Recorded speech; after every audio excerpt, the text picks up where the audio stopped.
Travis Brewer, welcome to the show. Thanks for having me, Rob. Happy to be here. I am super excited to have you on the show. And I think probably the best place for us to start off, because there's so many different lanes that we can go down with you. I want to take you back to Texas in the 80s. So, you know, most kids, they climb, they jump, but you aren't a normal kid. I mean, you took this whole climbing and jumping world to a whole new level from the get-go. By the time you were in grade school, you were competing in gymnastics at a national level. Can you give me a little bit of color there at that time in your life? Yeah, absolutely. First off, shout out to my parents, obviously, for creating me and raising me to be a part of who I am today. And grateful for that. They said around 2 years old, when I started to be able to crawl and walk, they found me out on the roof of the house. And so they said, hey, we should probably put this kid in gymnastics. So at a young age, I did start doing gymnastics, but they just put me in at the kid level, not really knowing anything. But I enjoyed it and excelled in it. So I ended up on the competitive team and started competing in elementary school and to middle school. It was a great experience. It taught me a lot of the great fundamentals of, I'd say, of my movement practice. But ironically, after doing gymnastics for competitively, starting to go into high school, it's there's a big fork in the road. It's like, if you're already on a competition team, there's this very specific track that takes you to, high school, collegiate, and Olympic level, or not. You can't just play around in gymnastics at that point. And growing up in Texas, it was like it was cool. The varsity blues. It was like you want to play football, you want to date the cheerleader. Like I was going to high school, like wanting to socialize more, and gymnastics really just didn't fully fit in with what I was feeling called to do. And so I actually ended up stopped doing gymnastics, but it gave me that regimented work hard, play hard mentality of like, look, I'm used to training like, every day after school until I had to go home, until I had to like go to sleep. And on the weekends, it was like all day training. So from there, I played 4 different sports in high school. I did football, I did soccer, I ran track, and I played basketball outside of school. And I even did lacrosse for 2 years, and then I ran track for 2 years. So like, it opened up my desire, obviously, for movement, but it also like gave me that foundation to always continue to, like, I was doing school and training full time, and I've had that like I guess mentality most of my life. All right, so we're going to dig into the movement piece of this in a little bit, but I want to give people sort of a perspective on your life. So you graduated college and you found yourself making a decision to go into real estate early on. What was it about real estate? Because I know that obviously you left real estate and you went into doing what you're doing now, but what was it about that time that made you feel like, hey, I think I want to do some real estate now?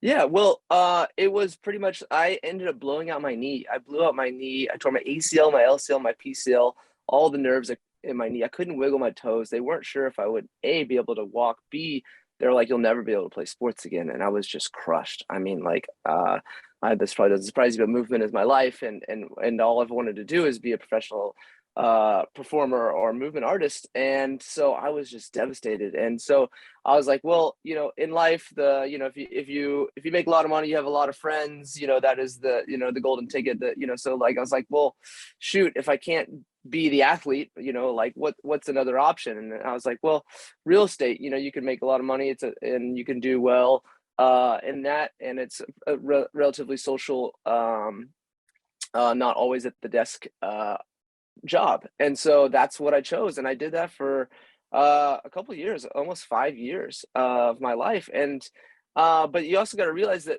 I graduated college 2004, 2005, and there's no YouTube, there's no Instagram, there's no CrossFit games, there's no real there's TikTok, there's no opportunity to be a social influencer when I graduated college. And I think that probably would have sparked my interest in at the same time. There's no podcast, there was none of these options. And so like There was a very different, I guess, a narrower options of, I'd say, like creative outlets of income and expressing yourself through a job.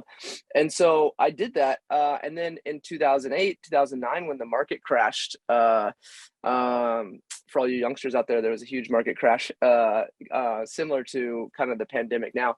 And so I lost my job and I was devastated, but it didn't deter me. It was just like, man, maybe this is an opportunity to do something I really wanted to be doing. I had saved up some money. I had a good nest egg. I had a lot of friends, and I had like a lot of had a great network at that point. And so I decided to go back to school. And at that time, also, it was really more of like self-discovery. I was like, okay, like I've done the process of like getting your job and getting financially secure and have, like the network and all that kind of stuff. But I was like, man, I still don't feel like trying to get more to self-actualization of like what is my purpose beyond like just feeling secure. And so I read a book. This is also right around when Steve Jobs died. And I was like, man, this guy's pretty tapped in. He was doing some cool stuff. And so I read a book. I read his autobiography. And at his funeral, he handed a book to everyone that attended. It was called Autobiography of a Yogi. And that book kind of led me to kind of more of understanding a little bit more who I am. This guy named Yogananda started a meditation garden that was actually, ironically enough, in LA.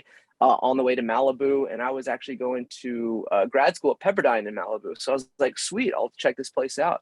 And so I started a meditation practice of just self-actualization, maybe understanding a little bit more of who I am and what my purpose is.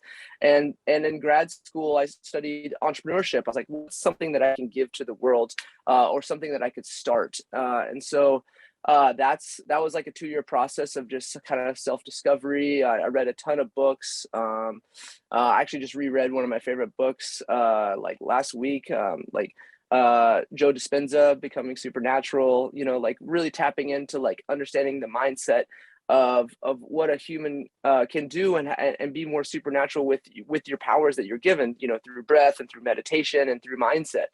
And so that's kind of what led me to starting Positive Impact Movement.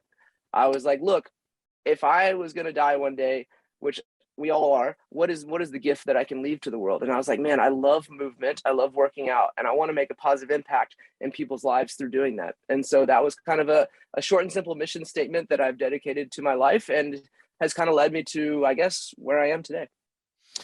All right. So let's deconstruct some of this stuff. So Joe Dispenza wrote the book Supernatural. He's written a ton of different books, and he's quite amazing, right?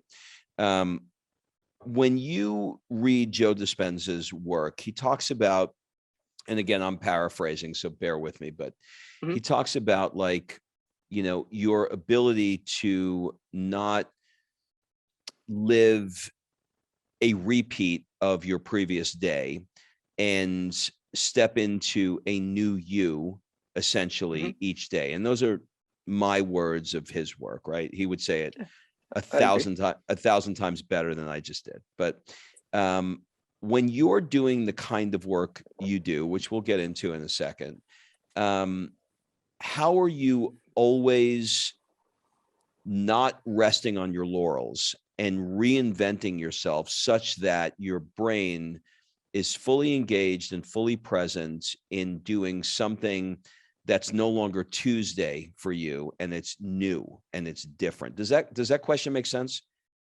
Yeah, it does. I think I understand what you're saying, and to that point, I think so much of it is living in the present, which Joe Dispenza is very much about, like living in the present as opposed to the future, or like worrying about what you've done in the past or worrying about your future. But also a lot of it is finding flow. And so like I love obviously creating, but I love the opportunity to work with individuals, and every human is different, and every opportunity is different.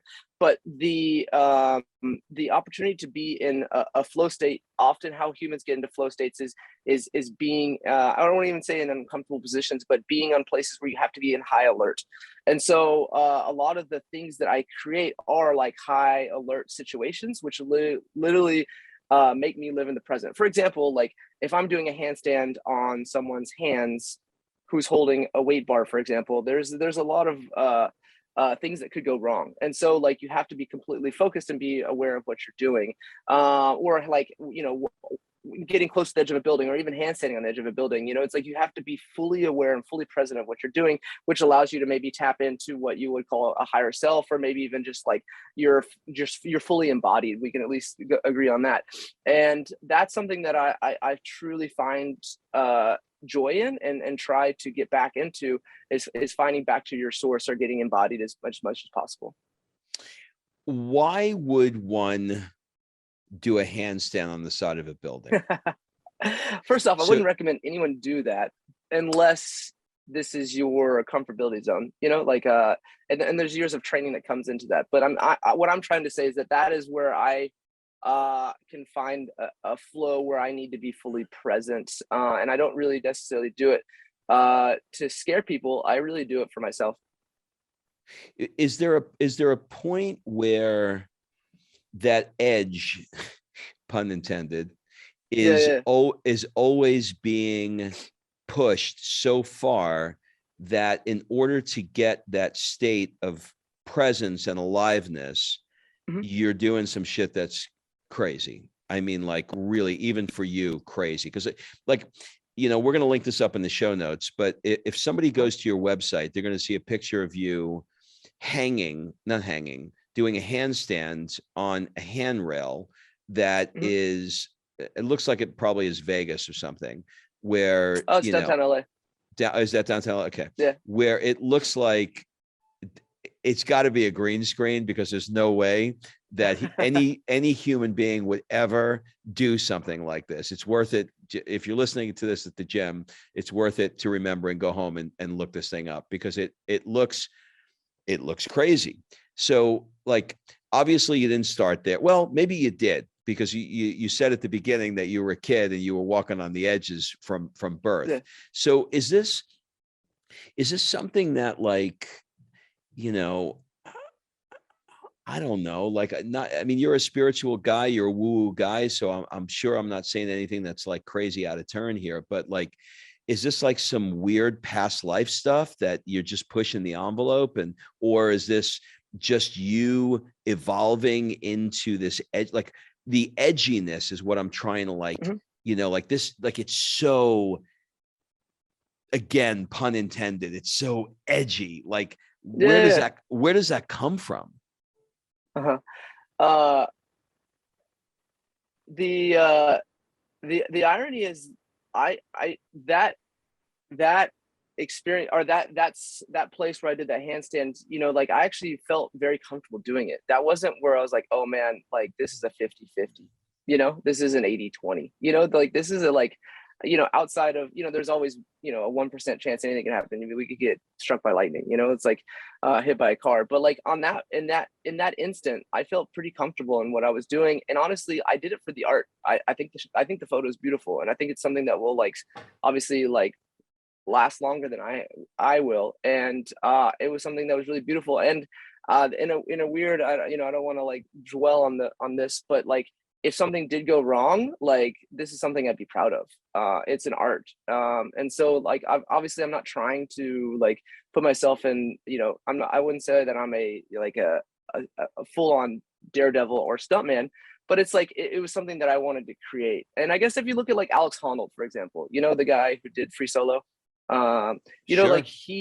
like he's very calculated in what he does. I did meet the guy once or twice, really nice guy, but like he's doing it, more or less to create an art and to create a statement and push the boundary of human performance and evolution. And that is something I am passionate about. And to push a boundary, you can't always play it safe, but you have to play it safe in what you think you can do. Like, when you think about what he did, and he's remarkably chill, which is, I feel like somebody would be, who's always like sort of like living on the, and maybe for him, he's not living on the edge of death there, because he just feels like, like you said, he's quite calculated in what he does. All right. So I want to talk to you about a few things before we dig into sort of what you do exactly. You mentioned that in 2008, the market took a turn, and you made a decision personally that you wanted to take 9 months off and you wanted to travel the South Pacific, and you wound up going to Australia and New Zealand and Fiji, et cetera. In what ways do you think that experience shifted you? Yeah. That was a huge shift in I think developing what I want to do. Just for context, that's actually I traveled right after I graduated undergrad, so like around 2004 2005 is when I did the South Pacific. Okay, so it was before the crash, and before the crash, before real estate. Yeah. Basically, I did an internship, moved home, saved a little money, traveled, came back, and worked in real estate in California. But same mentality of learning, in the sense that like living abroad, and anyone who can travel or live abroad, I know it's very different with COVID, but still the lessons that we can learn in understanding different culture and understanding different people, either from the religion that they grew up in, or the city, or the country, everyone has a different, let's call it energy or experience. And so understanding that people have different things that they either influence them or look up to, or have access to, from food and everything else. And so that mindset alone, I think, really shaped me in like what and understanding, I guess, human psychology a little bit more. But on top of that, understanding what I loved, and like living in Australia, I just love travel. I love surfing. I love the beach culture. They have a Muscle Beach down in Sydney. So like understanding that there are other Muscle Beaches in the world. And I was like, wow, this is so cool. And the culture that it creates. And it was so wild to go back to Sydney and know that people recognize me at the Muscle Beach in Sydney. And I was like, wow, this is so cool. Like, why aren't there more Muscle Beach parks around the world? And because there's not, like, I want to create that. I want everyone to have the opportunity to meet community that's like-minded, that can be outdoors and playing and stuff. And so just little stuff like that, like, I think were lessons that I learned that I would never have done if I didn't leave the state or the country or the place that I grew up in. Indonesia is really beautiful. If no one's been, like, it's like, it's very affordable. The people are very kind, I feel. The food's really great. New Zealand is such a clean and beautiful country. The beaches of Fiji are wonderful. So just like that culture of understanding beach life, I think led me to, when I moved back to Houston, when I was living back at my parents' home and working, I was like, you know what? I love Texas. It's wonderful, but I just love beach culture. And so, I wanted to go study abroad or live abroad some more and work over there. And my parents really wanted me to stay in the country. So I was like, let's meet in the middle. How's Los Angeles? And so that's actually how I ended up in LA. And I've pretty much been here ever since. It's interesting. So I just moved from Hermosa Beach to Florence, and you're in where are you in LA? I'm in Venice Beach, but I lived in Manhattan and Hermosa for the first 2 years when I moved to California. Okay. So, you get it, right? It was interesting to me that, I'm 55 and I decided 2 years ago that I wanted to take up surfing. Never surfed in my life. Yeah. And I moved from Atlanta to Hermosa. And it was magical. I mean, I felt like I was living in a, like a Sunkist commercial. It was bizarre. Yeah. You know what I mean? It's like, it's exactly what I thought it was going to be like, with that sort of out. Yeah. I mean, the South Bay, right? Exactly. It was incredible. Now, what's interesting about what you do is you actually have, which is different than most people who do the kind of work that you do. You actually went to Pepperdine and you went to business school, and you decided that, this was the kind of life that you wanted to have. How do you maybe reconcile is a bad word. When you went to business school, what was the purpose of going to business school? Did you want to open your own business, and did it change over time? Going to business school was, I guess, short and sweet, was like two-part. One, I knew I wanted to do something different. Two, I wasn't 100% sure what I wanted to do, so I took it as an opportunity to go back to school and learn. and focus on that. I did know that I didn't want to be, let's say, a normal, let's call it finance job or an accountant or desk job or something like that. So going into business school, I knew that I didn't really want to lock myself into and let's call it an office all day long, but I did want to obviously work hard and play hard. And so entrepreneurship made the most sense for me at the time, or joining a startup that I really believed in. And so I think, or I know that was a really great time of like, I just decided that I really wanted to just focus on who I was or my mission in life, and then and just educate myself more. I took a lot of like personal development classes and work, as well as a lot of business school. And in graduating business school, I'm really proud of my experience. I'm really glad I did it. But for anyone who's like, let's say, like just out of college and thinking about going to business school and thinking, trying to save a bunch of money for it, there's also a lot of upside to just starting a company and using the money that you went to business school. And let's say you don't even like that company is a break even or even a slight failure. I think there's a lot in learning just in business as well. And so like business school is incredible. The network's amazing. But there's a lot of value in just like reading a textbook of a case study versus doing it yourself. So I definitely don't say you have to go to business school to start a business. But if you can afford to do both, do it.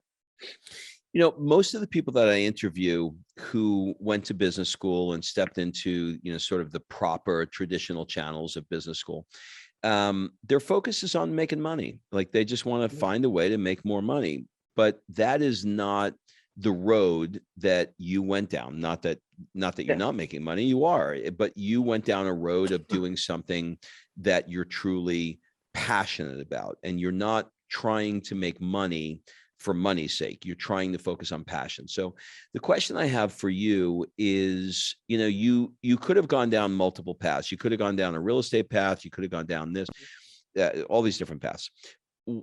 What was it for you, or maybe even what advice would you give for people that are listening that, inside their bones right now, they're feeling, I just have this passion for this thing. But I went to business school, or I went to accounting school, or I went to law school, or went medical school, whatever.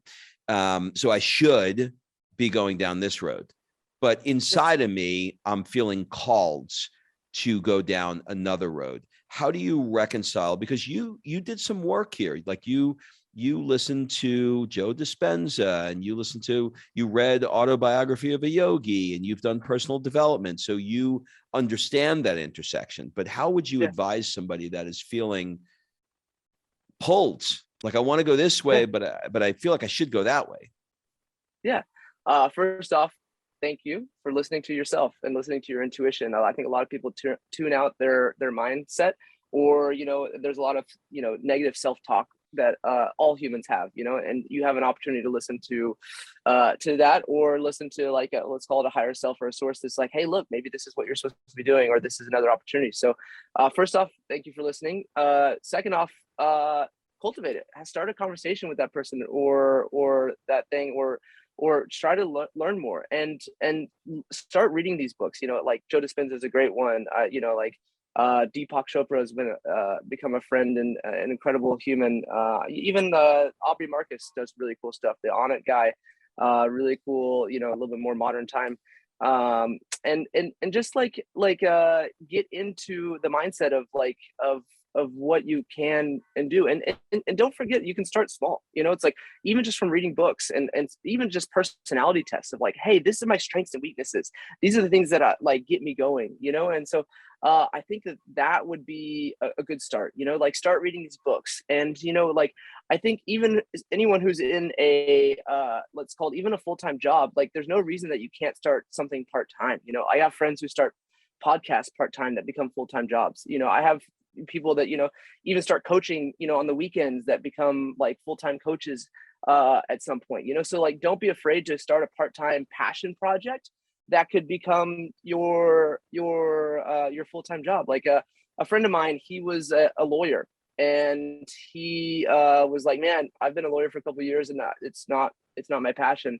And he he was like, I want to start. We were throwing parties, and he was like, you know what, the ugly sweater, we all wore Yep. like a Christmas party. He's like, I'm Yep. gonna start, and we're always going to ugly sweater parties. I'm gonna start an ugly sweater company, and just did it on the side. Is And this the guy who he was ended up on on, he was on Shark Tank, right? yep, is on Shark Tank, and it was the highest valued company in Shark Tank for the last 10 years. And he was a friend of mine from the South Bay. Actually he's in Amazing. San Diego, but he came up, we partied together in the South Bay. He was from San Diego and started the most valued company on Shark Tank. So you never know, I remember literally sitting around at a Christmas party one time talking about it. Like, oh, that's a great idea. It's like, cool, I have an idea called positive impact movement. It's like, you just never know. Sometimes they win, sometimes they lose, but like, I guarantee you he doesn't regret doing it, so it's like, and same thing, another lawyer that took a different route ended up on a podcast, creating really, really amazing stuff. Do you know Rich Roll, the vegan ultramarathoner? Like, he was a lawyer, and I'm so grateful I did his podcast as well. But such an incredible human. But like, talk about, it's never too late for anyone who's out there. Rich Roll, he was like, I think it was his 40th birthday. That he was like, man, he's married with 2 kids, and was like, look, had the status of making partnership as a lawyer, and was like, look, I'm not fulfilled or happy. Just started running, and that running led to becoming an ultra marathon runner, which led to starting a podcast and having one of the more successful podcasts out there by the time he was if he's 50 or something like that. So it's like, it's I'm getting the numbers mixed up, but like, it's never too late. It's like, it's listen to that passion, and great things will happen. Yeah, what's interesting about Rich's story is he had this interesting place in his life where everything was going to shit and everything was going to the moon at the same time. So he literally had a New York Times bestseller, and he looked out the window one day and they were repossessing his car. It was like his life was like, he was literally rising and falling all at the same time. It's this really interesting story. So I love that. Okay. You mentioned Shark Tank. I want to talk about 3 television shows that you've been associated with. And I just want to touch on them because I think they're interesting. The first one is the one I think probably you're most famous for, which is the American Ninja Warrior. How did that enter your life? Great question. So the irony, I graduated Pepperdine, and my parents came out for graduation, and the day they graduated, they're like, sweet, what do you want to do? Let's go to, a steak restaurant in Hollywood, let's go celebrate. And I was like, honestly, guys, there's this meditation garden that I love to go to, and I love going to Muscle Beach in Santa Monica. And they were like, okay, let's go. And that day I ended up meeting someone who helped change my life. He's a famous calisthenic athlete. His name is Frank Medrano. And Frank Medrano, he had a viral YouTube video, and he was starting a calisthenic group, almost like I joke around, called a calisthenic gang. But him and this guy Warren Lee, Prove It on Instagram, Progressive Calisthenics on Instagram, these guys were starting the bar stars of the West Coast. And before bar stars was even like a big thing, right before Instagram was even starting. So I didn't know of what all this calisthenic, fitness craze was going to be. But this guy's like, well, look, we're starting this body weight calisthenic group. And I'm like, that sounds cool. And I was the only white guy in the group, and I was living in, on the West Side. And I was like, look, I'm excited to join a fitness gang. If worst case scenario, it'll be really funny and I'll get in good shape. And that really, I had no clue, but would change my life in the sense that they started performing these calisthenic at the calisthenic routines or jams, let's call it, at the expos. And so I started performing. They had a connection to like the fitness expo. So I started performing at fitness expos, doing these crazy calisthenic stunts.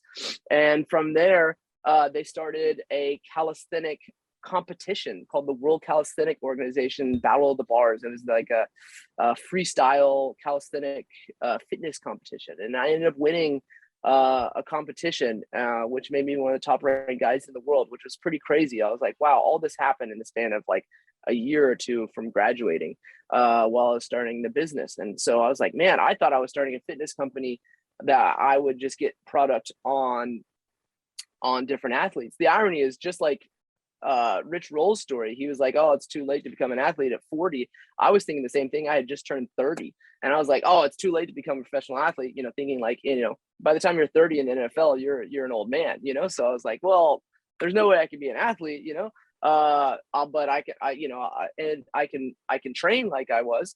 And the irony was, I ended up winning this competition, and I was like, oh, sweet, I can do this. And then from there, parkour gym called Tempest had opened up. And so I went to the opening, became friends with the guys who started it. And there was some people who were coming to the gym who were I would just learn, kind of monkey see, monkey do. And I would just go and see the guy doing the coolest thing at the gym and try to learn it, or ask him or pick his brain and be like, that's cool. And in that process, there was a guy who was the #2 American Ninja Warrior at the time, Justin McGrath. And so I was like, I was kind of learning trick for trick. He's like, hey, you're really talented. You should come out for this show, American Ninja Warrior. That's what I'm in town for. And I'm like, cool. Where is it? Oh, we film in Venice. Sweet. I live in Venice. I'll come by. I'll bike over. At the time there was these, you would wait for days to a walk-in line for a chance to be on the show. And luckily he was able to get me, I was able to get a almost like a lottery ticket to potentially run on the show, and I didn't have to wait in line for 2 days and camp out. And basically I kind of got lucky. Like I was there just watching. I had a really long number. I didn't ever think I'd get to run, but there was a mistake. One of the obstacles had broken, and they needed to they couldn't finish running that night, and they had to finish the next day.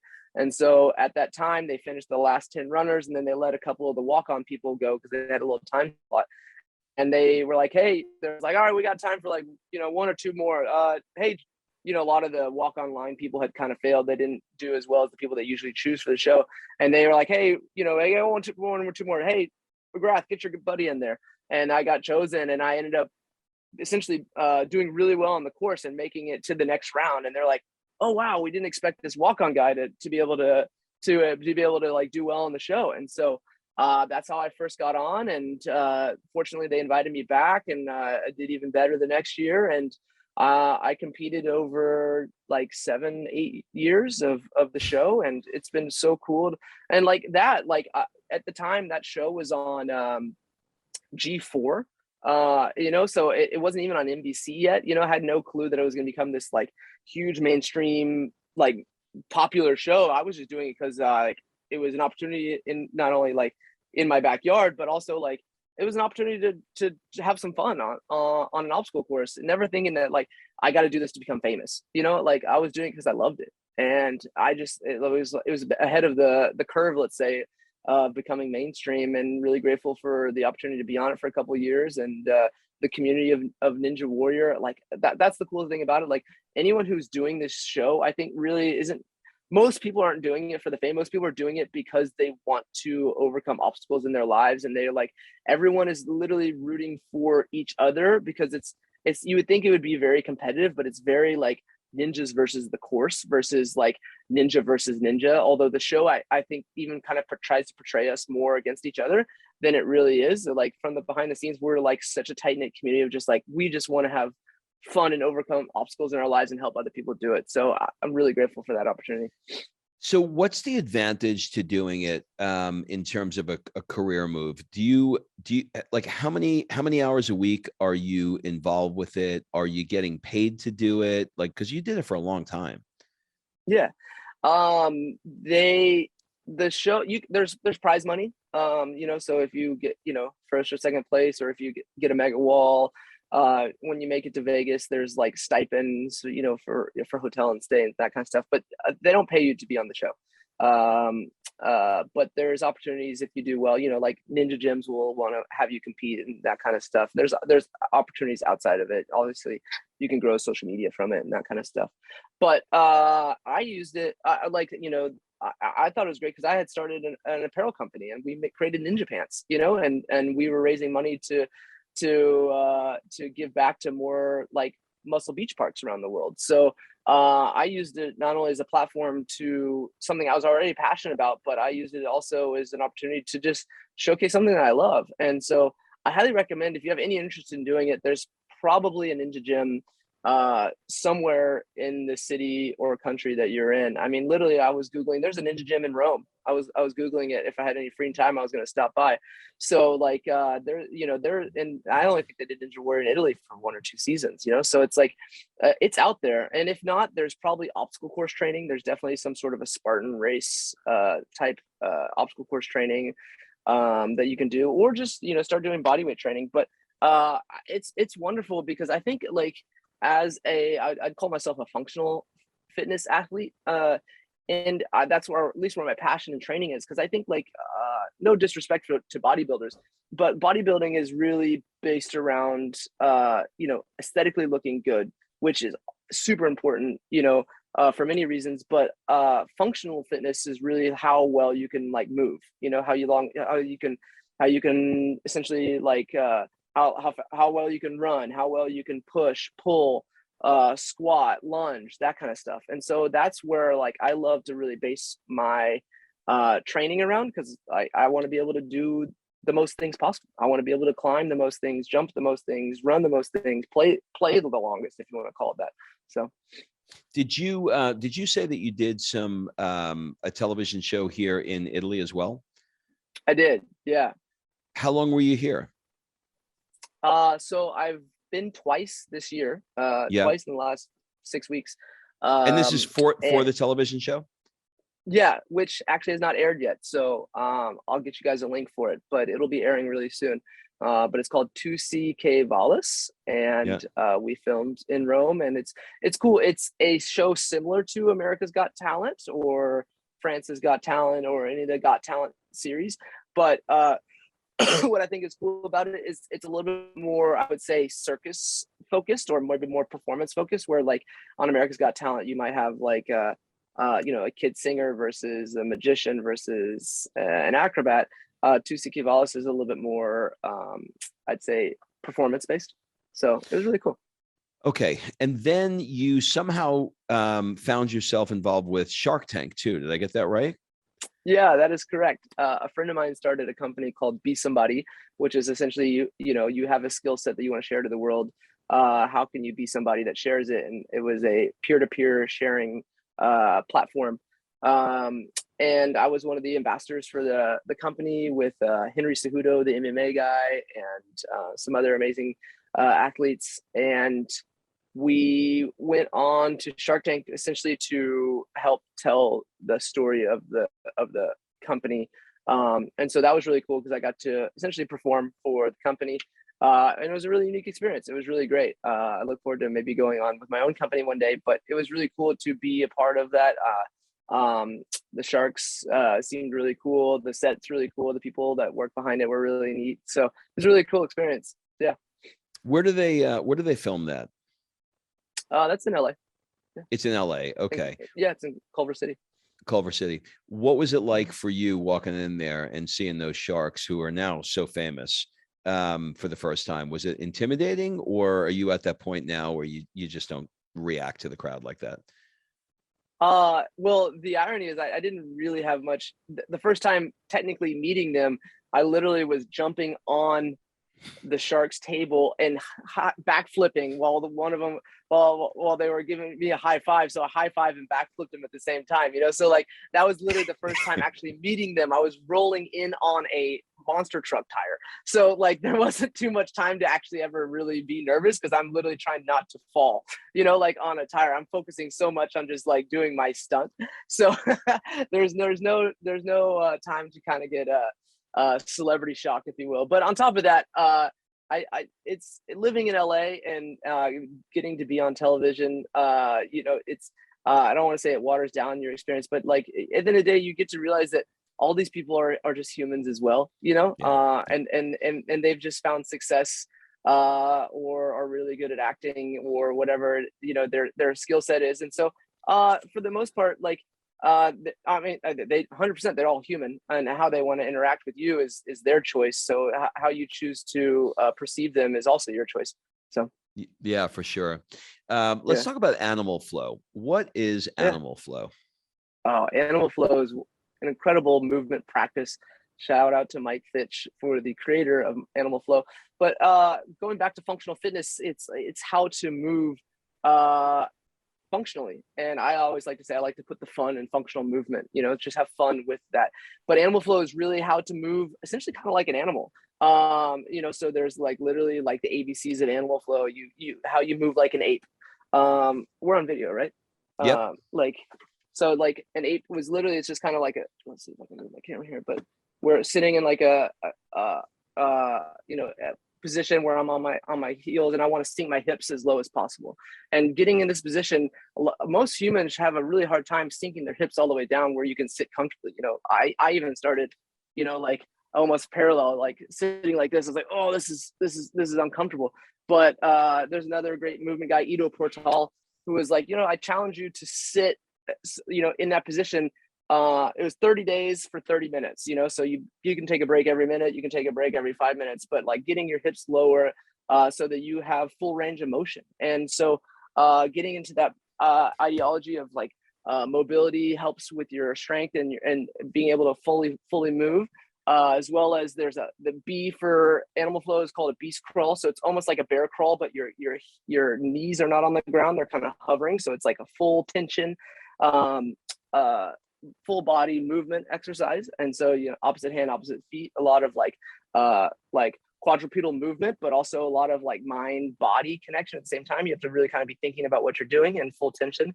C stands for crab walk. So that's like kind of like a tabletop. We did it maybe as a kid, and so being able to move in, I guess, untraditional patterns really helps, I would say, awaken your mind a little bit, and being able to, I guess, move more functionally, or have a more well-rounded skill set, and that translates to and then what's really great about animal flow is like you can then connect it, so like everything can go back to a starting point, and everything can go back. And like in acro yoga, we call this a washing machine, because washing machine goes back to where you started. So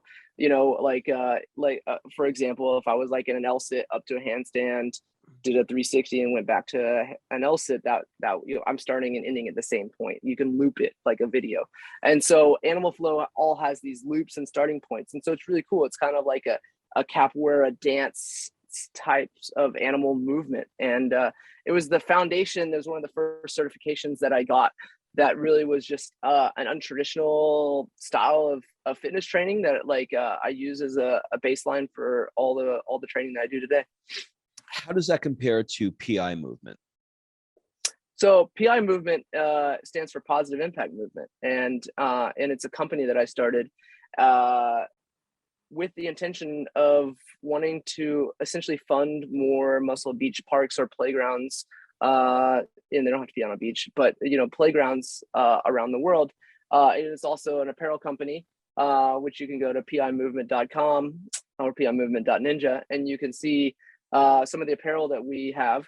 And that was the idea of like starting a company that would be for, let's call it for good. I was so inspired by Tom's Shoes, Patagonia, Life is Good, brands that had a mission statement that gave back with every purchase. And so I wanted to continue that message. And Tom's with the 1-for-1, you buy a pair of shoes, they give it to someone in need. And Patagonia has 1% for the planet. So every time you purchase something from Patagonia, they save 1% of their sales, and they give it to preserving things in nature and the planet. And so I was like, well, that's cool. What if I did, not 2%, not 3%, but 3.1%, the circle of life pie, you give back to others, you give back to the planet, it gives back to you. Super, wanted to make a simple process of using that. So that's why we call it pie movement, the number pi, but also, I love that. Also the initials positive impact. And so that was that ideology. And then from there, I've been working on wanting to create how do I say this, more of my movement style of practice. Eventually, like I wrote a program over quarantine that still in the process of launching. If any of you guys are out there that are good at helping launch programs, hit me up. I've actually filmed everything, just need to kind of just like get it in process. But it's basically covering the 7 functional movement patterns, which I think are the most important movement patterns that any human could learn. And then adding, let's call it a ninja-fy, that mentality. So it allows you to, how I would train for Ninja Warrior if I didn't have an obstacle course, like I'm literally how I can climb, how I can jump, how I can swing, how I can run, how I can all those things better. So yeah. What are you noticing now as you're getting older that is just not working the way it used to work? The I don't know, the wrists, the elbows, the ankles, the back, like what are you noticing that isn't the same? And how are you thinking about continuing the mobility as you age? Yeah, great question. What's kind of wild is like I've really been trying to I've been looking for, it's like where is my body slowing down, and I'm really like I'm still struggling to find it, which is incredible. Like I'm in my, I just turned 39, and like I thought for sure, like 39 versus 29, like there would be, no comparison. And I honestly could say I'm in better shape at 39 than I am at 29, like hands down. And so that's cool. I'm a realist. I know that 49 is not going to be the same as 39. So in that, I do work a lot more in mobility and opening up my body. And I do work more on, I'd say, let's call it longevity. And in that is mostly mobility training. I would say at one point I was doing a lot heavier, like strength training. Like I was doing like, super heavy, like max bench press, max, squat, that kind of stuff. I mean, I don't do that as much anymore. But not to say that I can't. I just like I guess the one thing that I try to protect the most, I would say, is my knee. But the irony is, the more that I've been focusing on my mobility, my knee has been hurting less, because it used to be like it used to be in pain a lot more. And so I've been focusing a lot more on recovery, and that I would say mental recovery as well as physical recovery, and working on that has been super helpful, and I would say my longevity. And what's cool about let's call it the sport, or the now that I'm doing more of the performing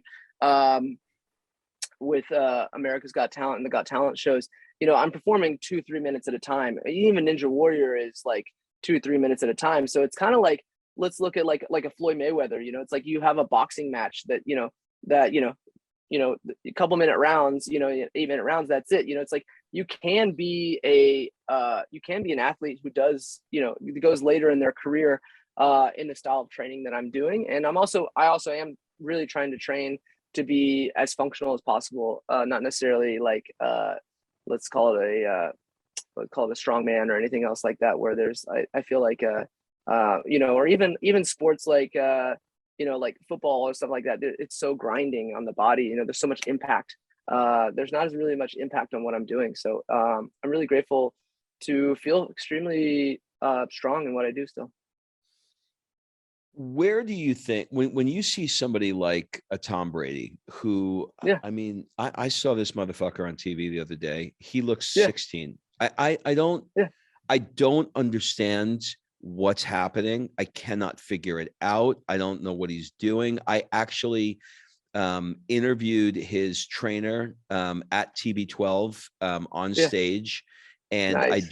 I drilled his name's Alex Guerrero, if you don't know, and I drilled him with questions, and I can't figure out how this guy's reverse aging. When you see who's the person that you see that you're blown away with, that you look and you go, this guy or girl is 20 years older than me, and they're as good as I am, or this is where I want to go. Who comes to mind for you? Oh, well, that's easy. Tom Brady, Tom like Brady, just Tom Brady, right? He's on my vision board all day long. I'm like, look, as Tom Brady can still be the best quarterback, or winning Super Bowls at 44 or whatever he is, I'm just like, I got at least 8 more years, like he's my inspiration 100%. And to that, I don't know Tom Brady or his staff, but in just the research that I've read and done, it's like it's eating clean, it's mindset, it's a lot of the things that I preach as well, but I can't say that I'm following his specific blueprint, if you will, but he's an inspiration. Yeah, he's got some crazy stuff that he's doing for sure. It's more than the things that you've mentioned. It was interesting though, just as a side note, I think you'd find this interesting. I asked his trainer, I said, how long you guys been together? He said, oh, almost 20 years now. And I said, you guys ever have an argument? And he said, once. I said, what was the argument about, if you don't mind sharing? He said, I remember exactly what it was. I asked him, what does he want to do with his career? It was like in the first year we were training. And he said, I want to be the oldest living football player, the oldest living quarterback ever. And he said, okay, if that's what you want, then I don't want you to ever have weights in your hand again. I don't want to see you bench pressing. I don't want to see you doing bicep curls, because I don't want those muscles tight. I need them loose. He does this, I don't know what it's called, but he does this where like he's lengthening the muscle with his hands. Mm-hmm. He said, so I don't want it. And he said, one day I came in and he didn't know that I was going to be there. And I saw him doing bench presses, and I packed my shit and I was leaving. and he looks at me and he goes, where are you going? We're training today. He goes, no, I told you I'm out. If you lift weights, I'm out. And he's like, no. So that was the turning point. He said, from that moment, everything I told him to do, he did. And it's an interesting, he's an interesting guy. There's more to it, I'm sure, than we know, but it is remarkable. If you look at him at 30 years ago and now, it's incredible. Yeah. Absolutely incredible. I want to talk a little bit about a couple of other things as we wrap. A lot of people who listen to the show listen to other podcasts, and one of the podcasts a lot of people listen to is Tim Ferriss. And I understand that you taught him. Do you say parkour? Is that how you say it? Yeah, parkour. Mm-hmm. Tell me how those circumstances happened, and what was it like to teach the master? Oh, dude. Shout out to Tim Ferris. Awesome human. And it's cool. We had built a friendship over the years, and it was really neat. We met through an organization called Summit Series, and it was so cool because he was one of the keynote speakers, and I was like so excited to meet him, and it was so crazy. Talk about we're talking about celebrity and getting like nervous to meet someone. I was like, man, I really want to meet Tim Ferriss. And the craziest thing was, he had heard who I was and was also excited to meet me. He was at the time had just wrote the 4-Hour Body and was writing the 4-Hour Chef. And so he was really into, movement style training. So it was really cool. I was like, wow, I had no clue he even knew who I was. And from there he was like, let's just stay in touch. And I went to his talk. I was like, I asked all the questions and so he's like, we exchanged information, and I didn't think I'd ever hear from the guy. And then, I heard from him, and he was like, hey, I got a project, maybe you can help me with. Cool. And then from there, he was like, I'm doing a TV series called the Tim Ferriss Experiment, where he would work with different masters, like Laird Hamilton for surfing, for example. And he wanted to do one for movement, and he worked with me and another guy for parkour and calisthenics. And so and he asked me to be one of the instructors, which was like a huge honor. I'm like, oh my gosh, this is incredible. Amazing. And Amazing. So we filmed a show, and it launched. I'm pretty sure you can find it on iTunes. And it was so awesome to be able to teach him a skill set that I had learned. And so it was really cool. And after that, he was we kept in touch. We formed a friendship, and he was like, at the time, he was like, he was wanting to explore new movements, and he was like, I think he was like at the time going through a breakup and going to a new relationship, and he's like, hey, look, I want to get better at moving and connecting with people, and you've been doing this thing called acro yoga, and I want to learn it. I'm like, well, this is great. I love acro yoga, and I'd be happy to teach you. And so at the time, he was coming, and he was living part-time in LA, and so we spent a lot of time together, and I connected him with the founder of acro yoga. I trained him a lot in acro yoga, and acro yoga, for people who don't know, is partner acrobatics meets yoga, where you basically, it's like standing on people's shoulders. If you watch me on America's Got Talent, we do acrobatic weightlifting. So we do acrobatics with weightlifting. This is acrobatics with yoga. And so I was teaching him kind of the basics of that. And it's really cool that he's still really fascinated about that practice to this day. And he, with his current partner, they do acro yoga all the time, and he's really enjoyed that practice. He had the founder of acro yoga on his podcast. We actually filmed the podcast, although it never launched. So hopefully we're going to film another one and launch it some other time. But it's been cool to work with him, and it's been cool because he's a really cool guy. Not everyone will get to meet him in your lifetime, but I can say that he's a generally amazing guy. He's extremely intelligent. He looks at everything. This is kind of cliche, but like a problem, like a science problem. He's like, how can I dissect this and make it more efficient? And that's how he does in everything. Not only like with your friendship, but also with like a scenario. Even from like, how can we be more efficient? Like in like getting to the restaurant, or how we more like in teaching him acro yoga. It's like, okay, cool. Now I'm gonna like dissect it, and like this is how it could be done better or taught better. And so he's just forever a student, and forever a master, and just wanting to like learn and help others. And I highly recommend anything that he produces. He's an incredible human. Yeah, he's a great guy. And just to ditto that for people that wonder what he's like, my wife was friends with his former girlfriends, and I'd read his book and I loved his book. And so my wife asked as a favor, and as a surprise, if he would call me to wish me a happy birthday. And Oh, wow. And one day, I mean, it was the craziest thing. One day my phone rang and he said, "Hey Rob, this is Tim Ferriss." And I was like, "Yeah, fuck, yeah, really." And he's like, "No, it really is. Your wife who had arranged it." And we sat and talked, and he was just incredibly warm and kind, and he certainly Mhm. did not need to do that. So testament there. You mentioned Gabby Reese. We had Gabby Reese on the, you mentioned Laird Hamilton, but we had his wife, Gabby, on the show 2 weeks ago. And it's very interesting at, how they are collectively moving as a couple, moving more into the kind of work that you're doing, but they're doing it in water. They're I don't know, what do you call what they're doing underwater with these cinder blocks and all that stuff? It's crazy stuff. Yeah.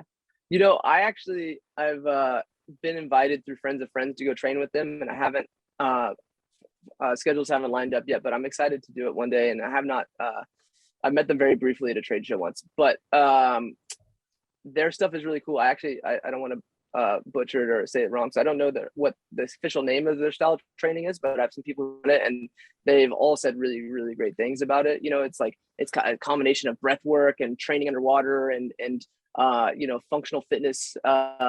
Obviously in another dimension within water. So it's really cool what they're doing.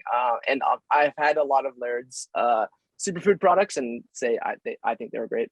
So yeah, cool stuff. All right, so as we wrap up, we're going to jump into a speed round. Answer as quickly or as slowly as you like. What would your friends say is one of your superpowers? I love bringing people together, and so I guess maybe that would be it. What keeps you up at night? Usually if trying to get all my work done. My task list. Yeah. Do you collect anything, or have you ever collected anything? I rarely collect things, but when I travel, I usually try to get an artifact from a country that I've been to. What do people never ask you, but you wish they did? They ask me about, America's Got Talent and Ninja and this and that, but they never ask me about this. Oh, that's a good one. I don't know if I have an answer off the top of my head. Yeah, I don't.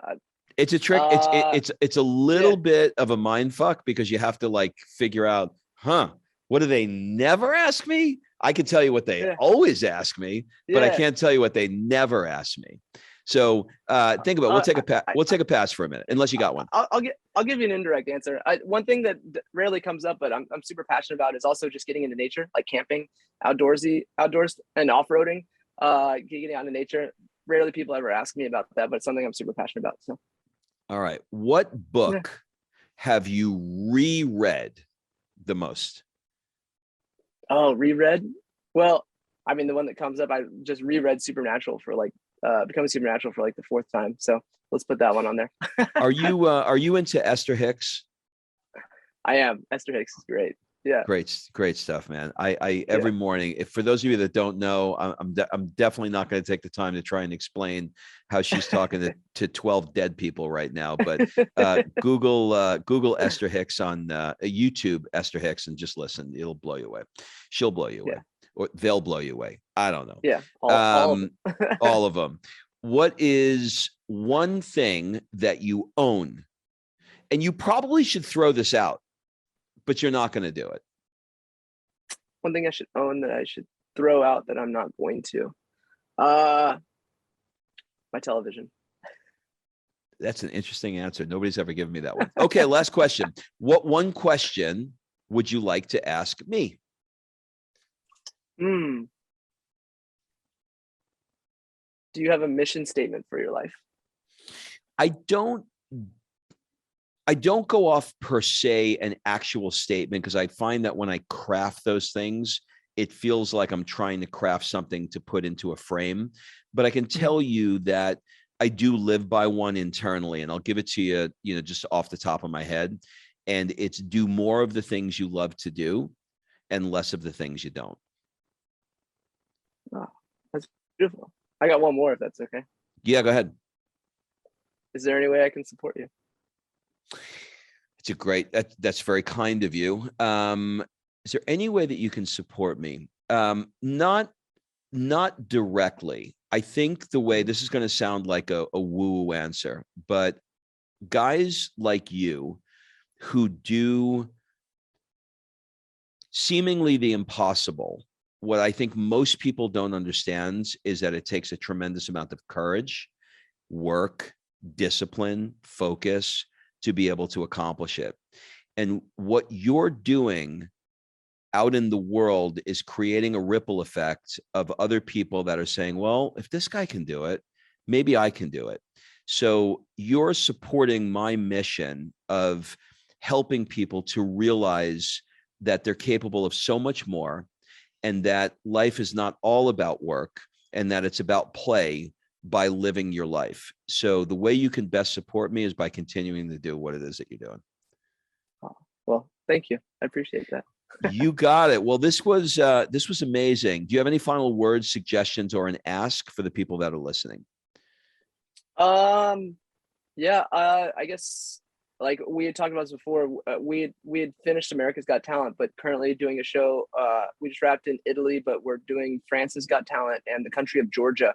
We just aired this week, but we'll be continuing on to the next rounds with that. So check out our group called Positive Impact Movement. And honestly, our mission is to inspire people to move, and hopefully we make a positive impact in your life. And I think my longer term vision is to essentially create a tour, or even my own circus of movement, where it's, instead of just like a show where it's like, oh, I would never be able to do what Circus Lay people do, and make it more interactive, where it's like, hey, we're doing some crazy stuff. We're doing acrobatic weightlifting, but hey, let's teach you the basics of some of that afterwards. And so, just kind of follow me on my journey. And if you guys can support, shoot me an email. I love working with people that have a mission to just make the world a better place. So I love it, man. We'll link everything up in the show notes. Thanks for taking the time today.